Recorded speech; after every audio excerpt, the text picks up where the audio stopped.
C'est pour la chaîne YouTube Entreprendre et Vivre, peut-être que Jérôme vous en a déjà parlé. Pardon. C'est pas le Covid, ne vous inquiétez pas. Une nouvelle société qui se lance dans la vente de l'énergie. Je suis franchisé Eni. Solution primordiale pour éviter un turnover. Ça a coûté combien, les travaux? Moi, je pose la question parce que je suis dans les travaux. Je suis curieux de savoir qu'est-ce que ça a coûté. C'est bien la chaîne Entreprendre et Vivre? Abonnez-vous les gars, c'est n'est que le début. Donc on achète des logiciels qui coûtent 15 000 €. Potentiel client que ça finit en tutoiement. Et ça c'est génial parce que ça prouve vraiment un aboutissement de la relation. T'es le meilleur vendeur parmi tous ou pas? J'ai eu la chance peut-être d'avoir quelques opportunités dans ma vie. Gagner. Je peux me tromper peut-être dans le calcul à revoir par la suite si on est bon là.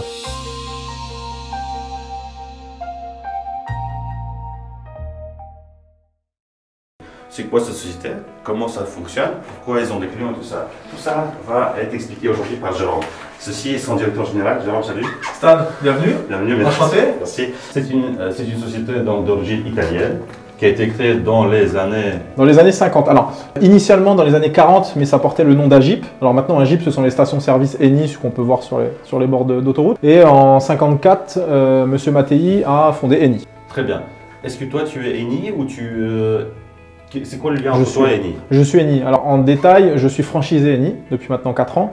Mais le fait justement de collaborer à travers un réseau de franchisés sur tout le réseau national fait de moi quelqu'un d'Eni. Voilà, clairement. Donc ce qui veut dire, c'est que les franchises, on peut les avoir non seulement vis-à-vis des commerces comme McDo, Subway. N'oubliez pas de regarder la vidéo sur Subway dans la chaîne YouTube Entreprendre et Vivre. Et d'autres magasins qui permettent de faire les franchises. Mais il y a aussi des gros acteurs sur le marché de l'énergie, du gaz et l'électricité, qui proposent des franchises. Tout à fait. Mais si je comprends bien, c'est une franchise exclusive. Donc ça veut dire qu'il y a personne d'autre qui peut rentrer sur ce marché-là à part toi. Tout à fait. En fait, on a un réseau d'exclusivité sectorielle. On parle de combien de personnes? Honnêtement, j'en ai aucune idée. Ok. Ben, ça veut dire que c'est juste pour illustrer que Jérôme, il a 20 personnes qui travaillent dans sa société. C'est ça. 20 ou plus ou moins? Tout 20. Juste 20. Et donc, 20 personnes, ça veut dire qu'il y a un commercial qui peut, je sais pas, traiter combien de clients par jour potentiellement? Jusqu'à 5 ans? Non. Alors, on n'est pas vraiment sur un traitement de clients en tant que tel, on est plutôt sur des fiches traitées. Et là, ça va au bas mot d'une centaine. Et ça va, j'ai certains collaborateurs ici qui vont jusqu'à 200 appels, donc 200 dossiers touchés. Ok, si on part d'un principe simple que chaque commercial touche 100 fiches clients, fois 20, on est tout de suite à 2000 personnes touchées par jour. Exactement, c'est bien Et ça. donc, sachant que le taux de rotation, il faut toucher un client au moins une fois tous les 3 mois, 4 mois, pour voir un peu, le relancer, tout ça. C'est ça. Bon, vous faites fois 90. Ouais, 90, 90, ouais, 90, il vaut mieux dire ça ici parce que c'est nous qui sommes ici en France, c'est pas Jérôme qui est venu chez nous. 90, exact. Si on fait 90 fois 2000, on arrive à plus ou moins 200 000 fiches clients. Ouais, quelque chose comme ça, un peu de choses près, ouais, c'est ça. D'accord. Juste pour illustrer que 20 personnes touchent un public cible de plus ou moins 200 000 personnes. Jérôme, est-ce que tu peux nous présenter tes collaborateurs aussi pour voir un peu qu'est-ce qu'ils peuvent dire? Allons-y, sur on l'année? y va. Entrez. Donc on est ici au bureau, c'est des beaux bureaux, hein. J'aime bien. C'est vous qui avez fait les travaux là? Oui, exactement. Alors c'est une nouvelle agence qui part en fait d'un bâtiment brut. Puis en fait on a aménagé l'agence comme on le souhaitait. En fait, donc on a vraiment cloisonné comme on le souhaitait. Ça a coûté combien les travaux? Pourquoi je pose la question? Parce que je suis dans les travaux, je suis curieux de savoir qu'est-ce que ça a coûté. Là donc la totalité fait 217 mètres carrés. Et pour revenir à ta question, donc le coût était de 50 000 €. Pas mal. Pas mal. Ça a été bien négocié. C'était bien négocié. Je sais pas, c'est toi qui as négocié? C'est moi avec mes associés, ouais, effectivement, bien sûr. Pas mal. Ça donne bien, hein. Donc pour 50 000 €, 200 mètres carrés, donc ça voudra dire c'est 400 € le mètre carré. Quelque chose comme ça, ouais. Avec les faux plafonds et tout? Ouais. Et l'électricité? Électricité, tout. C'est bon à savoir. On y va, on va voir un peu les collaborateurs et on va voir comment est-ce qu'ils se sentent ici. C'est pour la chaîne YouTube Entreprendre et Vivre, peut-être que Jérôme vous en a déjà parlé. Oui. Il fait très chaud ici au bureau, c'est normal? Vous avez tous froid? Non, on est bien là. Vous êtes bien On là? est pas mal. Ouais. Ok. Écoute, comment tu t'appelles? Vincent. Enchanté, moi c'est Vincent, moi c'est Stas. Et tu es commercial, tu couvres quelle région? Alors, oui, je suis commercial. Je m'occupe de tout ce qui est Champagne-Ardenne. Et c'est quoi le mix bureau-déplacement? Pour l'instant, le déplacement, non, j'en fais pas. Ok. Par Par téléphone? Tout par téléphone, oui. Et tu fais de la prospection pour de nouveaux clients ou tu contactes juste les anciens? Les deux. Combien de clients tu as dans cette liste de clients? On parle de combien de portefeuilles? Que tu arrives à traiter seul et que tu arrives à les couvrir tous? qu'on parle de 1000, 5000, 10 000 Niveau de prospection, je crois qu'on a plus de 20 000 fiches quand même. Ouais. Par commercial?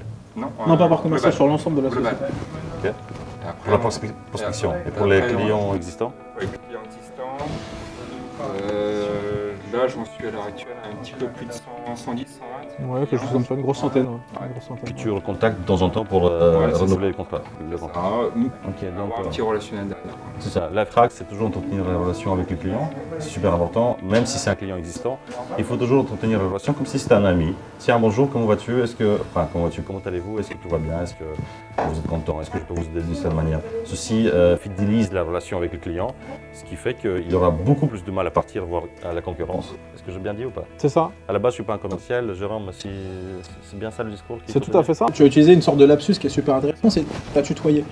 Et en fait, ça, in fine, c'est limite ce qu'on recherche en fait dans la relation client, c'est que le relationnel se passe tellement bien entre le commercial et le prospect, donc le potentiel client, que ça finit en tutoiement.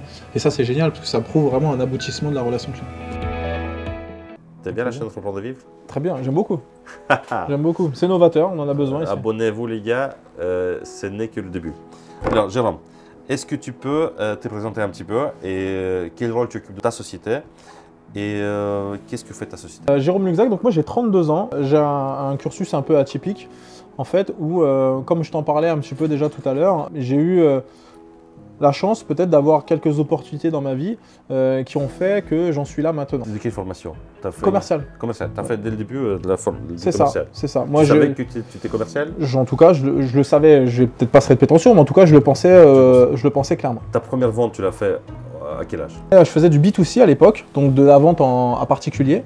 Je faisais du B2C pour une entreprise qui vendait des surgelés, tout type de personnes en fait, si tu veux. Et on vendait, alors ma première vente, ça devait être très certainement voilà, du poisson surgelé par exemple. Okay. Le but de ma question était de voir si tu n'avais pas commencé à 10 ans de vendre quelque chose, peut-être à ta famille ou à tes parents. C'est de là que tu as découvert un petit peu que c'est dans ta ouais.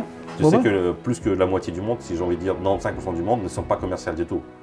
Et donc, c'est des gens qui prennent leur pied dans un boulot différent que de vendre. Bien sûr.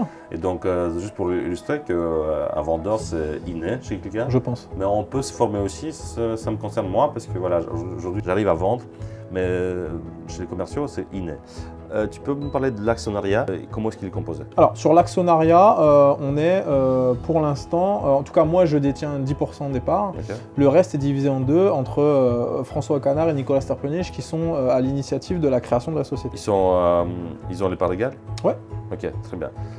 Est-ce que ça veut dire qu'ils ont le droit de veto sur des décisions ou est-ce que tu es dans le conseil d'administration, lorsque vous réunissez, tu as le même poids de voix ou pas? Ouais. En plus de notre complémentarité, on va dans le même sens. Ce qui fait qu'on a tous la même importance dans la voix. Et ce qui fait que de par notre complémentarité, voilà, chacun va avoir un peu plus de poids que l'autre sur différents sujets. Et on le sait, on se connaît suffisamment pour savoir qui va parler un peu plus de finance, qui va parler un peu plus d'opérationnel, etc. Ok. Oui. Est-ce que la société paye des dividendes? Pas encore. Pas encore, ok. C'est le but? C'est le but, évidemment. Ok. Quel est le chiffre d'affaires de la société aujourd'hui, en 2020? Alors, sur 2020, on clôture à grosso modo 600 000 €. Quelle est la structure de marge et comment est-ce que vous gagnez votre argent? Par exemple, il y a Vincent, qu'on a vu tout à l'heure, qui fait une vente d'un contrat d'électricité. Ouais. Vous êtes rémunéré sur quoi? Alors, et sur quelle période? On est rémunéré à l'instant T sur le contrat vendu sur plusieurs éléments. La durée du contrat, ce qui fait évidemment un volume contracté. Alors comment on calcule un volume contracté? La consommation annuelle fois le nombre d'années vendues par le client, par le commercial, pardon. L'autre élément qui est évidemment primordial, c'est la marge commerciale qui est intégrée au prix de vente du commercial. Je pense que ce qu'on n'a pas dit dans la vidéo, c'est que vous avez donc acheté ou acquis une franchise de la part d'Eni. On y revient à ce sujet tout de suite. Puisqu'on a démarré le sujet de la marge, prenons un exemple concret. Vous avez vendu un contrat sur 2 ans. Ouais. Est-ce que c'est une durée moyenne? La durée moyenne, c'est 4 ans. C'est 4 ans. Ouais. Avec des mensualités de quoi? 200 €? 500 €? 1000 €? Ça va dépendre de la consommation du client. En moyenne, on parle d'un contrat normal. On parle de 1 500 € par mois. Oui. 1005 fois 48 mois, on est dans les 72 000. Ouais, quelque chose comme ça. vous êtes rémunéré d'une manière mensuelle et quel est le pourcentage de cette rémunération?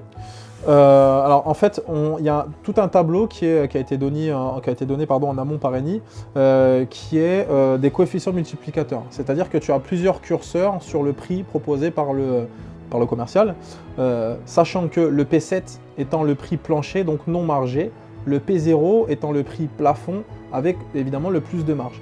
Et en fait, le commercial navigue à travers ces différents curseurs pour proposer un prix au client. C'est quoi ce chiffre en moyenne?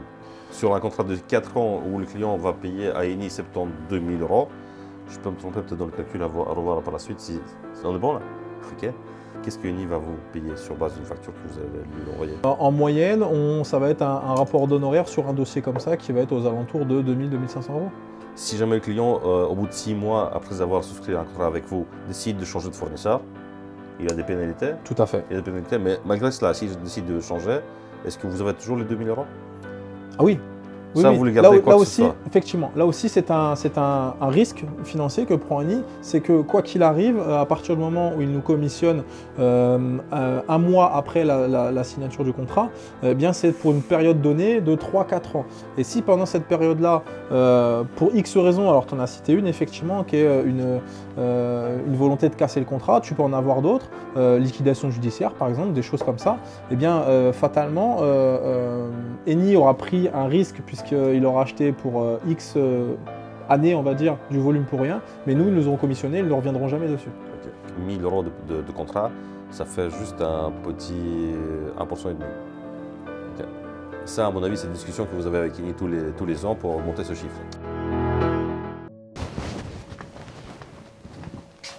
Asma, ok, enchanté. Hein. Donc, tu travailles depuis combien de temps ici avec Jérôme?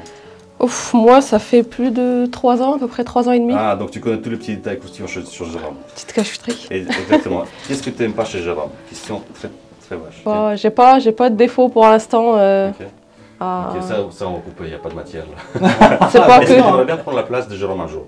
Oui. Bien, ça c'est voilà. Oui, bah oui. oui. Que Asma prenne ta place un jour. Ah, pourquoi pas? Okay. Pourquoi pas, bien sûr. Okay, ça c'est une bonne boîte. Chaque fois, parce que souvent les managers ils ont peur qu'on leur pique la place. C'est au contraire, ça doit aller dans l'autre sens. Bien sûr. Que toi tu évolues dans une autre direction, je sais pas moi, tu prends la direction d'une autre boîte, ici tu fais l'extension et Asma se met à ta place pour gérer la boîte. Je suis absolument pas contraire. Qu'est-ce que tu fais comme boulot ici? Moi, je m'occupe de toute la partie administrative, donc je suis responsable administratif de la société. Et tu seras capable de gérer un peu les équipes commerciales? Alors la partie commerciale, plus trop maintenant, mais je gère l'équipe en partie, oui. Ok, c'est ça. Donc tu seras capable de... Tu as cette casquette commerciale pour pouvoir un petit peu les drifter? Oui, oui, oui. Ok, cool. Qu'est-ce que tu fais du jour au jour? Administratif, c'est quoi pour toi? C'est quoi les tâches qui prennent 50% du temps? Alors l'administratif, moi j'ai deux parties. J'ai la partie comptabilité et j'ai aussi la partie administrative de la société, c'est-à-dire tout ce qui est contrat, encodage de contrat, que les commerciaux ont signé, donc je les envoie en validation. Je gère un peu le service après-vente aussi. Si jamais on a des retours, le service client, je suis en contact avec le service client en fait. Voilà, donc il faut, dans n'importe quelle société, il faut être quoi? Il faut être polyvalent. C'est une petite PME, ok, mais il faut être polyvalent. Et c'est ça que les chefs d'entreprise privilégient chez les employés, c'est la polyvalence. Ici, Asma a fait la partie légale avec les contrats, elle fait la partie comptabilité pour l'enregistrement comptable. Ok, cool. Donc tu connais aussi les autres fondateurs de la société, Nicolas, François. Oui, oui. Ils viennent ici tous les combien de temps? Une fois par semaine? Toutes les semaines. C'est ça. Mais est-ce qu'il pourrait ne plus venir du tout ici?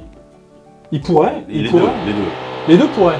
La vraie question qu'il faut se poser, c'est est-ce que nos collaborateurs ont envie, ou en tout cas, est-ce qu'il y a un espèce d'intérêt à voir leurs deux autres patrons? Pour moi, oui, c'est très important. Mais c'est faisable, hein. Nico, François, si vous nous regardez cette vidéo-là, c'est complètement faisable de ne plus venir ici et faire soit par vidéo, soit par téléphone. Bien sûr. En management par téléphone, ça existe. Ça existe. Et puis avoir accès aux chiffres. Vous avez un logiciel? On a un logiciel en fait qui centralise effectivement les données. Salesforce. On a créé un et qui fait qu'il est adapté à notre taille. Qu'est-ce que ça coûte? Ça coûte 15 000 €. Vous l'avez acheté? On a acheté les licences, ce logiciel est super intéressant. Ça nous a vraiment permis de le développer comme on le souhaitait. On a un tableau de bord, ce qu'on appelle un tableau de bord, qui nous permet à nous, responsables, d'avoir une visibilité sur vraiment tout ce que font nos collaborateurs à distance. Donc vous avez payé 15 000 pour ce logiciel-là? Ouais. Moi, il me faut aussi dans ma société un petit CRM, mais 15 000, je ne donnerai jamais. Salesforce, non, pas pour moi. On mettra ici en bandeau, c'est quoi un Salesforce, comment ça fonctionne, le lien vers le site et comment vous en servez. Asma, on peut voir un print screen de Salesforce? De Salesforce? Oui, bien sûr. Salesforce Any ou le nôtre? Non, le nôtre. Le nôtre? Juste pour voir un peu, avoir plus du visuel. Juste pour montrer un écran à quoi ça ressemble et voir un peu la performance de Vincent aujourd'hui. Je te laisse voir ça du coup parce que moi je gère pas trop Salesforce. Va directement sur le Je ne tableau. t'attendais pas à cette question, Gérard. Alors, tu veux mettre là? Là, en fait, ici, vous avez tous nos collaborateurs qui travaillent aujourd'hui, donc avec télétravail compris, par contre, hors alternants, donc hors jeunes qui sont en cours de travail, avec les différents segments de la finalité de leurs appels. Tout ce qui est messagerie, tout ce qui est barrage secrétaire, tout ce qui est contrat signé, même contrat gagné, les intérêts de vie, donc les prospects qui ont suscité un intérêt et qui vont envoyer une facture. Donc ça, c'est le premier écran. Tu as ici le deuxième écran, alors là qui est un peu plus opérationnel sur la partie contractuelle. Pourquoi? Parce que ici, tu as en fait le résultat de toutes les opportunités qui ont été closées aujourd'hui, soit en win, soit en lost. Peu importe, mais en tout cas, on a un visuel dessus par collaborateur. Qu'est-ce que tu peux voir pour Vincent? Qu'est-ce qu'il a fait aujourd'hui comme win? Alors, Vincent, il est là. Vincent, il est ici. Donc on a 13 opportunités qui ont été closées. Il faudrait que tu ailles ici sur le détail. Est-ce que tu peux passer un coup de fil à travers le CRM? Tu cliques dans le CRM et ça compose? Ouais, alors en fait, ça va t'envoyer un lien. On a un autre logiciel qu'on utilise pour la téléphonie qui s'appelle 3CX. Alors Vincent, aujourd'hui, on a 1, 2, 3, 4, 5, 6, 7. Donc ici, Vincent, on a 7 dossiers validés comme data. Un dossier validé comme data, c'est un dossier qui a été gagné et qui a été finalisé à travers le support d'Asma sur la partie administrative. Je n'ai pas compris. Tu peux dire juste gagner ou lost ou win? Gagné. Donc on a 7 wins, 6 lost pour aujourd'hui. C'est une bonne moyenne ou pas? Là, par rapport au résultat quotidien de Vincent, on est sur un 60%, donc on est très bien. Est-ce que là, sachant qu'il a obtenu le bon résultat, il peut partir à la maison ou pas?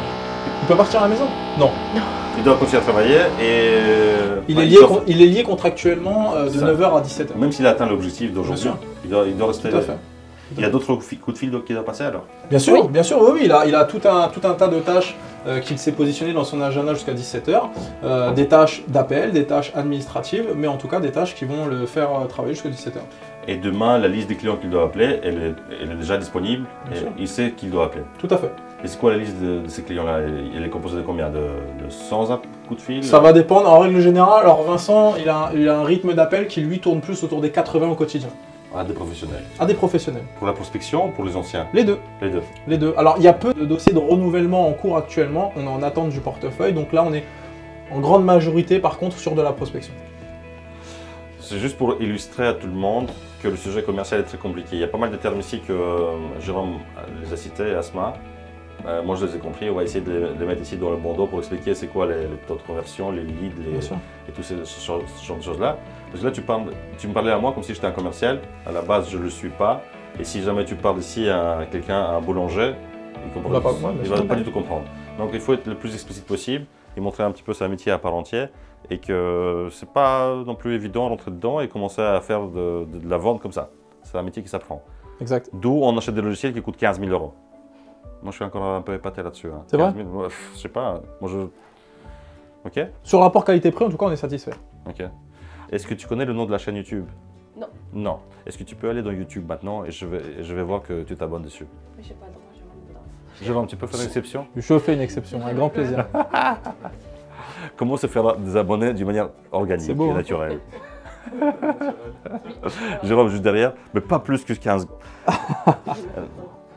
Justement, est-ce qu'ils ont le droit d'aller sur Pas YouTube, en l'occurrence, que c'est un site qui n'a a priori aucun intérêt dans notre activité. Donc YouTube, ils y ont accès, hein, comme tu le vois, c'est pas. Ouais. Mais non. Il y a des avantages quand les youtubeurs tombent ici, alors tu peux aller sur YouTube et faire des choses. Alors il faut taper entreprendre et vivre, reprendre et vivre. Tu connais Nicolas? Oui. Eh bien, il y a une vidéo sur lui. Nicolas Sterpeniche. Et clique un peu sur entreprendre et vivre ici.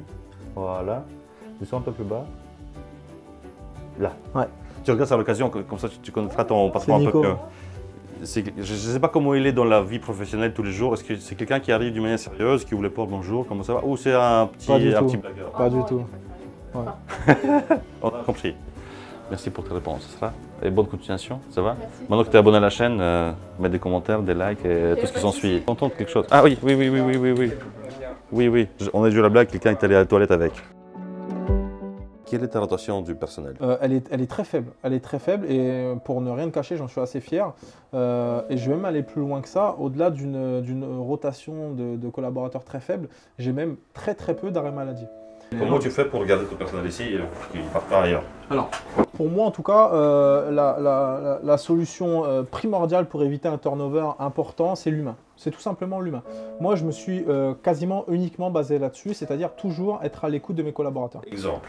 Alors, exemple, j'ai cette semaine, voilà, je ne peux pas faire plus récent, j'ai cette semaine, un collaborateur qui est papa d'une jeune fille qui est hospitalisée, elle a quelques soucis médicaux. Eh bien, il est venu et il m'a dit clairement, voilà, tu comprends, j'ai ma fille qui est malade, je dois absolument m'absenter. Quelle est la meilleure solution? Est-ce que je dois me mettre en congé payé? Est-ce que je dois prendre des jours d'AJPP, etc., etc. Ma réponse, elle a été simple. Fais au mieux pour toi. Fais au mieux pour toi. Ne te soucie pas de ce qui est mieux pour moi. Moi, je veux que tu te soucies pour toi. Je dis ça dans une de mes vidéos, surtout dans la vidéo d'introduction, que la solution doit être proposée par l'employé. Et donc, c'est lui qui la propose. Exactement. Et vous ne pouvez pas imposer une décision sur l'employé. C'est inutile parce que s'il n'est pas d'accord, c'est toujours voué à l'échec. C'est vraiment plus à l'employé de prendre la décision par rapport à ce qui est mieux pour lui. Et toi, tu n'es là que pour approuver. Et tu fais confiance au fait qu'il va choisir la bonne décision et la meilleure pour lui. Avant de devenir ici directeur de la société, tu as fait d'autres boulots. Tu peux me parler un peu plus de ton parcours et comment tu es arrivé ici et quel est ton plan futur dans 5-10 ans? Alors moi je viens en fait d'un call center, donc on en parlait il y a quelques secondes. Je viens d'un call center, je travaillais en fait chez la concurrence pour Engie. Combien de temps tu travailles là? Alors j'ai travaillé 6 mois. Je vais t'expliquer pourquoi. J'essaie d'expliquer depuis tout à l'heure, pour moi, ce qui est primordial dans une activité commerciale, c'est l'humain. Il y a un constat que j'ai tiré en fait sur un call center, c'est qu'il n'y a quasiment pas d'humain du tout. Il y a une rotation énorme, un turnover qui est de plus de 50%, voire même au-delà de 70% pour certains. Il n'y a aucun humain, il n'y a pas d'affect, il n'y a absolument rien. On est commerciaux. Quel est le target principal d'un commercial? Pour moi, c'est l'argent. Et il y avait un problème dans ce call center-là, qui était justement celui-ci. Pécunier. Pourquoi? Parce qu'on te donnait juste un SMIC. Et puis, tu n'avais pas de commission. Ou très peu. Donc, à un moment donné, moi, j'ai tiré un bilan. C'est de se dire, au bout de 6 mois, voilà, combien j'ai rapporté. Je prends tous ces éléments-là. Moi, j'étais autour de 25 000 par mois. Que tu vendais pour 25 000 par mois? De marge. De marge? De marge. Pour de nouveaux clients? C'est ça.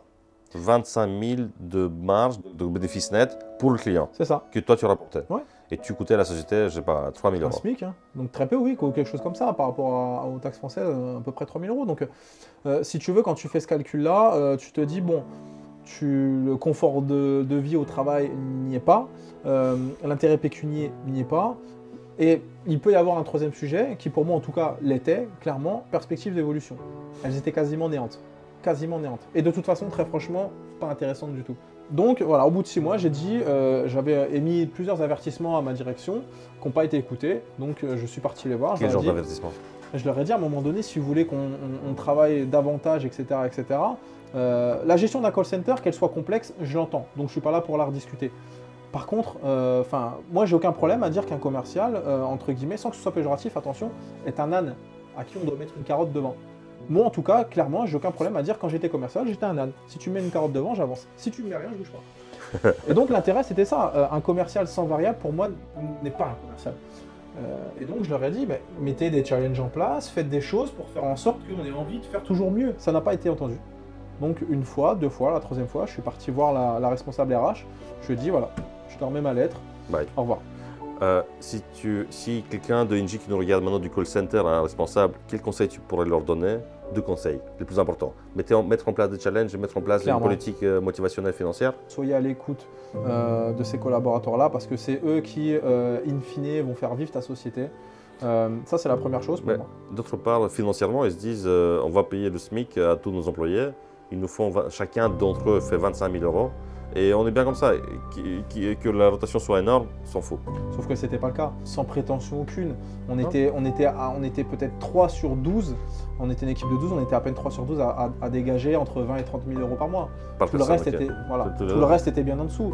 Donc si tu fais un calcul vraiment précis, je ne suis pas sûr. Hein, parce qu'en fait, l'argent que tu investis sur quelqu'un que tu formes, si c'est pour avoir une rotation qui fait que dans 2-3 mois, il se barre, l'argent que tu as investi pendant sa formation, tu le perds. Bonjour, comment ça va? Attends, je peux te mettre le micro? Oui. C'est pas vilain, juste comme ça. Voilà, enchanté, moi c'est Stas, je suis le youtubeur, hein, t'as entendu ça? Comment tu t'appelles? Myriam. Myriam, enchanté. Ça fait combien de temps que tu travailles avec Jérôme? Depuis mai 2019. Ok, Ouais, presque 2 ans, ok. Qu'est-ce que tu fais ici? Je suis passée assistante de direction. Ok, cool. Et ça consiste en quoi? Bah, Pratiquement, tu arrives le matin, tu reçois des tâches de la part de Jérôme, tu fais quoi exactement? j'ai des mails de la part de Jérôme s'il a besoin de moi, que je fasse quelque chose pour lui. Vis-à-vis des clients, vis-à-vis du bureau, vis-à-vis de... Ça peut être n'importe quoi. En fait, je fais un peu tout, je suis un peu polyvalente en plus d'être assistante de direction. Je continue à faire des appels avec les clients. Ok, pour prospecter aussi, hein, Voilà, parfois le... pour le prospecter, mais d'une autre façon, parce qu'on a des leads. Si, fais-le parce que justement, il y a plein de gens qui ne savent pas ce que c'est un lead. Tu peux dire, c'est quoi la définition d'un lead pour toi? Alors, un lead, c'est en fait, on fait appel à... Ça dépend, en fait, il y a différentes sources de leads, en fait, c'est ça le problème. C'est qu'on a des leads qui viennent directement de prestataires ENI, donc c'est entre guillemets un prestataire du siège social qui nous envoie des leads. Et puis à l'inverse, on a des leads qui viennent de courtiers. Je travaille aussi avec des plus ou moins à titre individuel, moi je travaille avec 2 courtiers. Il y a plusieurs provenances en fait de leads. Et en tout cas, moi c'est Myriam qui me centralise tous mes leads. Donc tu continues à travailler, faire le travail commercial? Ouais, c'est très important pour moi. Tu es le meilleur vendeur parmi tous ou pas? Ça dépend des mois. Ça dépend des mois. Mais l'idée c'est que je ne le sois plus jamais. C'est ce que je veux. Parce que ça voudra dire forcément que les commerciaux sont montés en compétences et font de très bons chiffres. Donc moi, c'est tout ce que je souhaite. Ok, donc pas hésiter, tous les directeurs de boîte, pas hésiter à continuer à faire de la vente et aller sur chantier et être un peu partout, quoi. Et on peut voir les autres bureaux, un peu la salle de réunion et tout ça? Bien sûr. Go. Ça, c'est mon bureau. Là, c'est quoi? Donc là, on a le bureau de Claire Menson. Claire Menson, en fait, c'est la formatrice de notre société. Bonjour. Claire? Oui. Enchanté. Pièce où il fait normal. Vivre. Ah oui. Et comment ça va, Claire? Ça va très bien, merci. Tu travailles ici depuis combien de temps pour Jérôme? Un peu plus d'1 an et demi. Qu'est-ce que tu fais ici comme rôle? Alors moi, je suis formatrice éco-pro.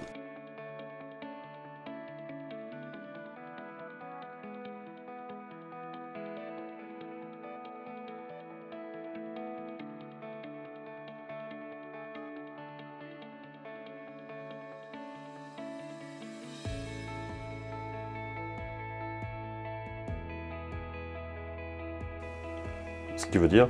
Ce qui veut dire que mon travail, c'est de former les chefs d'entreprise pour qu'ils puissent faire des économies d'énergie, bénéficier de certificats d'économie d'énergie également, les C2E. On en parle beaucoup dans l'actualité actuellement, parce que la plupart ne savent déjà pas ce que c'est qu'un C2E. Ni moi.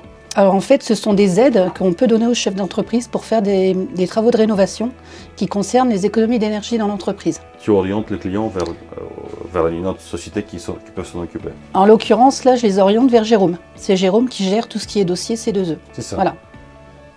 Ok, et c'est quoi? Ça, c'est un lead pour toi pour la vente? Exactement. Exactement, c'est ce qu'on appelle, effectivement, c'est ce qu'on a vu déjà à différentes entreprises, ce qu'on appelle un lead. Effectivement, c'est que Claire, en amont, à travers sa formation, récupère des entreprises qui sont demandeuses de subventions. Et moi, grâce aux informations que me transmet Claire, alors, information principale, en fait, elle est très simple, c'est un devis sur les travaux à faire non signés. Voilà, c'est la condition sine qua non pour avoir accès à l'éligibilité. Et à travers ce document-là, en fait, si tu veux, moi, je transmets au service qui est dédié à ça chez Eni. Mais c'est quoi le rapport entre les travaux et Eni? Parce qu'en fait, c'est Eni qui prend contact avec les entités qui donnent les subventions financières, donc l'État, entre autres, qui ont des services dédiés à ça. C'est Eni qui prend contact avec eux et qui disent, voilà, nous on a des entreprises qui souhaitent absolument rénover leur bâtiment et faire des économies d'énergie. Voilà ce qu'ils comptent faire comme travaux, transmettre le devis, voilà le montant, et du coup à ce moment-là, combien vous allouez comme subvention à cette entreprise-là. Où est-ce que tu as connu Claire? Comment tu connais ces gens de personnes-là? Alors, la collaboration est très atypique. Et à travers le recrutement de commerciaux que je faisais, m'a été envoyé le CV de Claire, effectivement. Et en fait, on discute un petit peu, donc elle me raconte un petit peu son parcours professionnel, ce qu'elle a vécu. Et assez rapidement, au bout peut-être de 5-10 minutes maximum, je me dis, mais en fait, elle est top pour être formatrice. Elle a un super relationnel à travers son parcours professionnel, dernièrement qui était dans l'immobilier, arrêtez-moi si je me trompe. Elle avait un réseau, en plus sur notre secteur, et donc je me suis dit, mais on a quelqu'un d'expérimenté, de top, qui est déjà réseauté. Pourquoi réseauté? Parce que vous étiez déjà un peu, vous connaissiez un peu les acteurs sur le terrain? Un petit peu. Okay. Mais vous n'étiez jamais formatrice avant? Non, du tout. J'étais conseillère immobilière. Ok. Et vous êtes payé indirectement par Eni ou pas? ou... Alors, Claire est payée par Belle Énergie. Ça va, toi. Voilà, mais en fait, le nombre de formations, elle a un target à faire, et selon son target-là, elle est commissionnée. Et ça, c'est nous, Belle Énergie, qui lui versons cette commission. Qui vient de la part d'Eni. Qui vient de la part d'Eni, tout à fait. En fait, il est professeur. Ah, Il a inventé ce distributeur pour sa imprimante 3D et tout. Il est prof de techno sur 2 collèges et il a inventé ça pour montrer aux collégiens qu'on peut fabriquer ce genre de choses avec très peu de matériel. Sans la main d'œuvre, ça doit revenir à peu près une trentaine d'euros. Le matériel. Oui. Ok. Comme quoi, il y a toujours parfois des produits, mais pour les commercialiser, Exactement. non? T'as pas envie de prendre ça en charge pour commercialiser ça? On va peut-être lancer un truc avec Nico, là. Au moins. C'est chargé par câble de téléphone. Ouais, tu vois, tu as le petit embout ici. À fond, oui. Alors ici, juste pour illustrer, ici c'est un ami de Claire qui a inventé ça. Oui. Donc c'est quelque chose d'autonome qui peut être... Merci. Alors, avec un bouton, comme ça on économise un peu d'énergie. Nice. Il y a un détecteur de main. C'est ça. C'est un embout USB, c'est ça? C'est un embout de USB, oui. USB, chargeur USB pour le charger, donc pas besoin de piles. Et alors, qu'est-ce que ça fait? Bah... Ok. Ce qui est marrant, c'est que tu as travaillé pour Engie, aujourd'hui tu travailles pour Eni qui a pris une toute autre approche. Ouais. Ça veut dire qu'ils ont vendu une franchise. Tout à fait. Et donc ici, ton engagement est différent. Ils t'ont vendu une franchise. Est-ce qu'on peut démarrer avec ce sujet-là? On te donne un listing des clients existants. Et si tu arrives à renouveler le contrat avec le client où le terme arrive à échéance, tu touches les 2 000 €. Oui. C'est ça. Mais en fait, si tu veux, tu as l'achat initial, effectivement, qui est l'achat de ta franchise. Mais après, tu as un investissement financier qui est immense parce que tu dois développer ta force de vente, donc tu dois la recruter, tu dois la former. Forcément, à un moment donné, tu as des crashs, évidemment. Tu vas avoir des collaborateurs que tu vas recruter, que tu vas former, monter en compétences, où tu vas te rendre compte au bout de quelques semaines que ça ne le fait pas. C'est un risque que tu prends, ouais. Donc, c'est un investissement financier qui est au-delà de l'apport de l'achat de franchise et peut-être que tu te plantes. Puis il y a de la logistique, il y a du matériel, il y a tout plein de choses. Combien de clients il y avait dans cette liste? J'en ai aucune idée, je ne l'ai plus en tête. Et donc ça veut dire que tout nouveau client que toi tu aurais trouvé, il va se mettre dans le listing d'Eni? Ouais. Ok. C'est une franchise pour à quelle durée? 7 ans. Est-ce que tu es sûr de l'avoir par la suite dans 7 ans? Le client? Non, la franchise. Oui. Oui, t'es sûr. On a rempli tous les targets. On a également la chance vraiment de très bien s'entendre, de travailler main dans la main avec le siège. Okay. Si jamais je touche du bois qu'il y a un souci dans la communication entre vous, ils décident de mettre un terme à votre collaboration, tous les clients que toi tu auras trouvés entre-temps, ils vont partir chez Eni. Partir chez Eni et fatalement chez le futur acquéreur de la franchise. La prospection, c'est quoi? C'est lorsque tu appelles un nouveau client et tu te demandes si tu pourrais éventuellement conclure ou créer une relation qui va petit à petit aboutir à un lead, qui va aboutir à une vente d'un contrat gaz ou électricité. Cette prospection-là, la liste, elle vient d'où? La liste des clients potentiels vient d'où? Alors, notre source s'appelle Sparklane. Qu'est-ce que Sparklane? C'est un logiciel dans lequel nous avons investi qui travaille avec 15 000 €. Aussi 15 000? Ouais.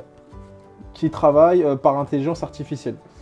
C'est-à-dire, et en fait, elle nous a sorti un premier listing de X milliers de sociétés. Et en fait, ce qu'il se passe, donc, on les met à disposition des commerciaux pour la prospection. Et en fait, nous, de manière récurrente, 2 fois par mois, 1 fois toutes les quinzaines, on l'alimente d'informations. C'est-à-dire que par exemple, on va leur donner quel code NAF et donc quel secteur d'activité a signé avec nous, lequel n'a pas signé avec nous, etc. etc.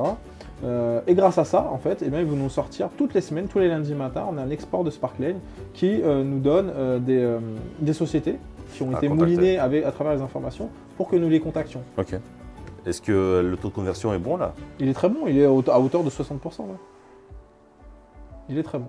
Ok, on va mettre le lien de ce logiciel qui utilise l'intelligence artificielle. C'est quoi, c'est un logiciel qui est valable uniquement en France ou il va au-delà? C'est mondial. C'est mondial? C'est mondial. Ok, 15 000. Donc c'est un investissement qui est tout à fait rentable. Bien sûr.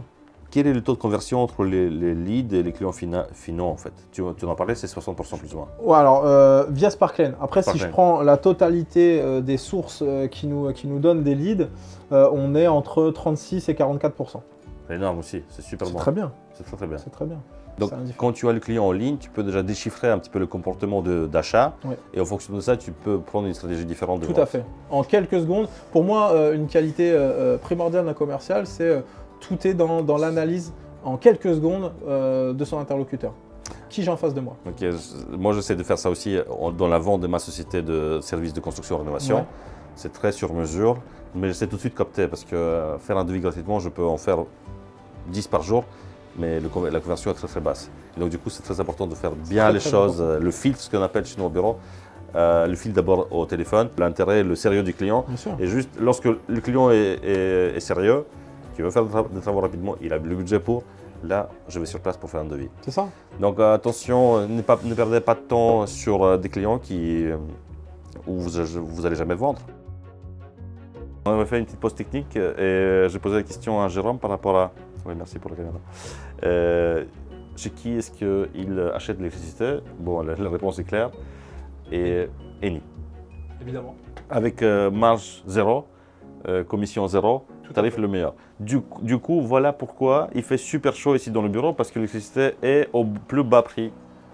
Juste pas. Elle est de meilleure qualité surtout. Et de meilleure qualité. Oui, mais il fait assez chaud ici, mais bon, il faut ce qu'il faut. En moyenne, c'est quoi la durée entre prise de contact, la première fois que tu prends le contact avec un client, jusqu'à la vente? Il y a une durée moyenne? Sur la partie commerciale, on est sur grosso modo une moyenne de 2 mois. Vincent qu'on a vu, a closé une très belle vente la semaine dernière qui datait de 9 mois. Ah. Par exemple, tu vois. Et ça cogitait.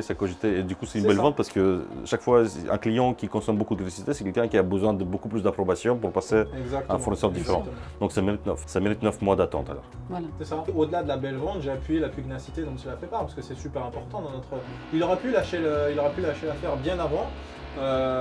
Mais il a fait vivre entre guillemets le dossier, ne serait-ce que de temps en temps en prenant des petites nouvelles pour voir un petit peu comment ça. Par exemple pendant le Covid, il a appelé ou envoyé des mails pour dire voilà, j'espère que tout va bien, etc. Et in fine, la semaine dernière, ça s'est bouclé de nouvelles. C'est ça, c'est les relances, c'est la persévérance, c'est la gentillesse, c'est s'identifier, le client s'identifie à vous. Tout ça fait que, in fine, le client achète. Claire, vous savez pour qui on filme ici? Pour YouTube. Pour YouTube, exactement, pour la chaîne Entreprendre et Vivre. Donc je vous invite à vous connecter sur YouTube. Bien sûr. Vous recherchez la chaîne Entreprendre et Vivre, vous vous abonnez et vous partagez la chaîne dans la mesure du possible dans votre réseau puisque c'est une chaîne où vous allez apparaître bientôt. Bon, j'ai un tout petit réseau donc ça va aller vite. Oh, dit-elle. Visage, donc pardon.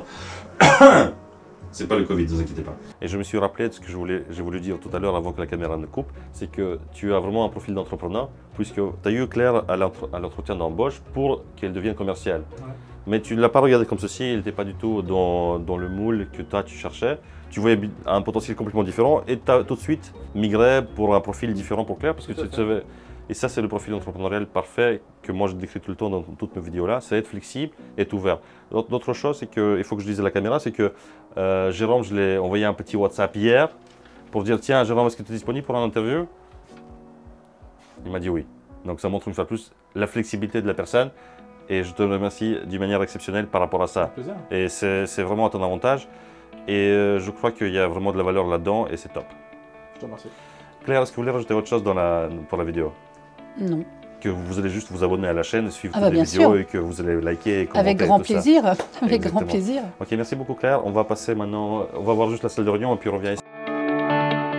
Quel est le salaire moyen d'un commercial chez toi et quelle est la partie fixe et quelle est la partie variable?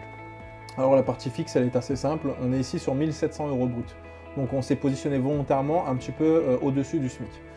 Et puis après, tu as une partie variable qui découle d'un tableau de commissionnement. Et donc le salaire moyen, pour répondre à ta question, au bout d'un an d'ancienneté, on est sur 2300-2400 € net.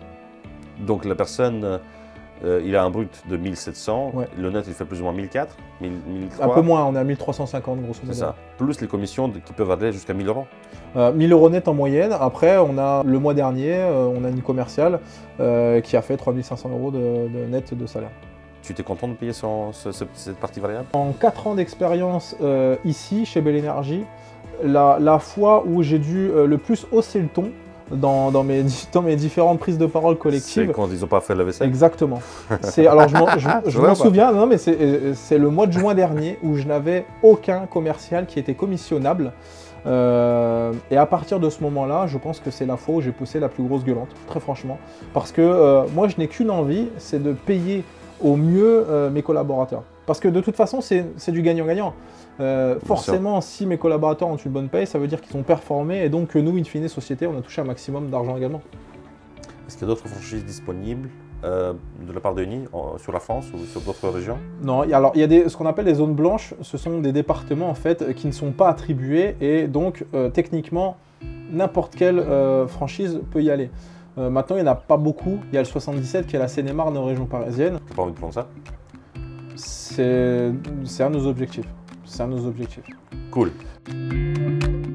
Ok, et le papier rose de toilette, il est ici.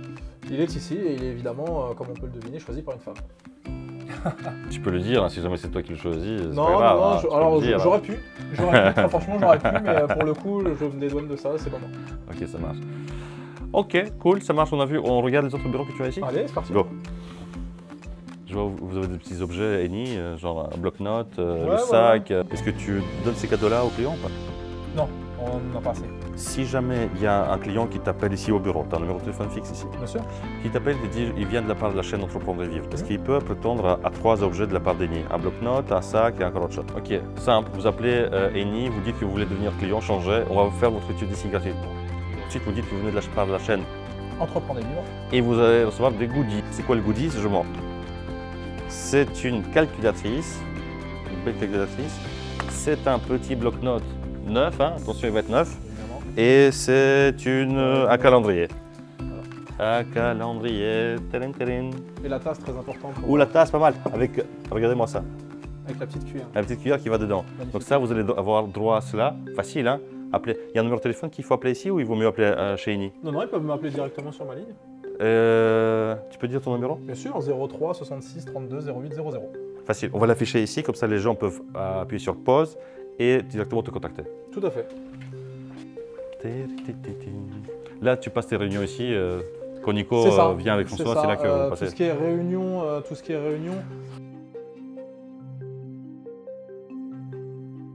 La société ici dans la cuisine, tout est offert par la société?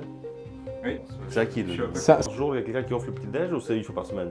Toi, c'était quoi la dernière fois? C'était quand et quoi? T'as offert quoi? C'était jeudi la dernière fois. Et tu Ouais. as acheté quoi? Des croissants, des pains? Croissants, pain au chocolat, des petites brioches. Voilà. Ah, C'est ça. il va falloir qu'on va instaurer ça chez nous aussi. Hein. Et on doit vite partir. Hein. Sinon. Même pas ton microphone. Alors, moi, c'est mes appels. Salesforce enregistre les appels ou pas? Pas Salesforce, 3CX. Là, il enregistre. Il Ouais. enregistre. Qu'est-ce que ça coûte le CRX? Là, je saurais 3CX. 3CX. Son coût exact, je pourrais pas te le dire. C'est le responsable informatique qui a tout géré. Donc, Mais on parle de 100 € ou 1000 €? Non, non, non, non. Fourchette. On est à moins de 1000 €. Sur le moment où tu veux avoir la possibilité d'enregistrer les appels de ta force de vente pour pouvoir diagnostiquer ce qui va, ce qui ne va pas et Bien sûr. l'expliquer, tu as la possibilité de le faire, ce que nous on a fait. C'est-à-dire qu'on a pris cette option-là pour pouvoir enregistrer les appels de nos collaborateurs et de leur dire voilà, ça c'est très bien, donc appuie-toi là-dessus. Par contre, ça c'est un petit peu moins bien. Donc voilà comment on pourrait rajouter la chose. Et tu as un chemin de discussion, genre si le client dit ça, tu réponds ceci, si le client dit ceci, tu réponds cela. On n'est pas scripté. Voilà, On c'est n'est des pas scripts, scripté. il faut des scripts commerciaux. Non, on n'est pas scripté. Entre guillemets, on a une colonne vertébrale quand même qu'il faut qu'on Oui, bien sûr. suive. Ok. Mais on n'est pas, on fait pas du mot à mot. On l'adapte, on prend nous-mêmes nos propres discours. Ok. On l'adapte pour pas que ce soit quelque chose de mécanique. Exactement, d'un peu plus artificiel quoi. Voilà. C'est fait exprès, pas Ah, scripté. c'est clairement volontaire. En fait, moi j'ai un parti qui est très simple, qui est de dire la vente c'est de l'humain. Et fatalement, comme le disait Vincent, en fait, s'il y avait un script à suivre au mot le mot, bien forcément tu deviens robotisé. L'idée c'était de leur mettre à disposition une colonne vertébrale et de leur dire voilà, une fois que tu as ça, derrière tu y mets ton relationnel, tu y mets ta façon de parler, tu y mets le ton que tu veux. Voilà. Après derrière on fait un point ensemble, ce qui va pas, mais reste humain, reste naturel. C'est pas toi là Vincent sur la photo? D'après toi, quel est ton point faible que tu dois améliorer? Si j'ai un point, je suis clairement en tout cas à pointer, que c'est la gestion financière. T'es un vrai commercial. Ouais, Si tout le parti administratif, c'est pas. t'aimes Exactement, exactement. Alors, la chance pas que le j'ai, choix, hein, Jérôme, t'es obligé de passer par là. c'est exactement ça. C'est vrai que dans les années futures, si je devais vraiment me donner un objectif, ce serait celui-là. Est-ce que tu aimerais bien devenir patron à 100%? et ne pas avoir d'associé un jour. On parle d'un objectif très long terme dans 10 ans. Ce serait mentir que de dire non. Bien sûr. Maintenant, je suis très satisfait avec cet actionnariat avec François et Nicolas. C'est juste un conseil pour tous les employés qui nous regardent. N'hésitez pas d'aller vers vos patrons et proposer des deals d'actionnariat. Parce que moi, en tant que patron, j'attends ça de mes hommes qui viennent me voir avec une idée. Et je serai le premier à accepter ce genre de mission et ce genre de partenariat. C'est ce qu'il y a de mieux. Un bon commercial, pour moi, c'est aussi un commercial qui est ambitieux, évidemment. Tu sais, parfois, il vaut mieux être associé, avoir moins de parts que ne pas avoir de parts du tout. Parce que parfois, quand on est seul, on est plus faible aussi. Et du coup, le business ne réussit pas du tout, en fait. Dans ma chaîne, il y a une tradition qui consiste à faire un petit pas de danse TikTok. J'en ai entendu parler, ouais. Et je sais que ton épouse, elle aime bien le TikTok, donc ça fera un plaisir pour elle. Je pense. Exactement, d'une part. D'autre part, c'est pour montrer la liberté d'un entrepreneur. Tu es un entrepreneur et c'est pour montrer qu'on est tous des humains et qu'on sait danser. Et bien pour sûr. revenir un peu à la vie normale où on peut se lâcher et être soi-même. On y va? C'est parti.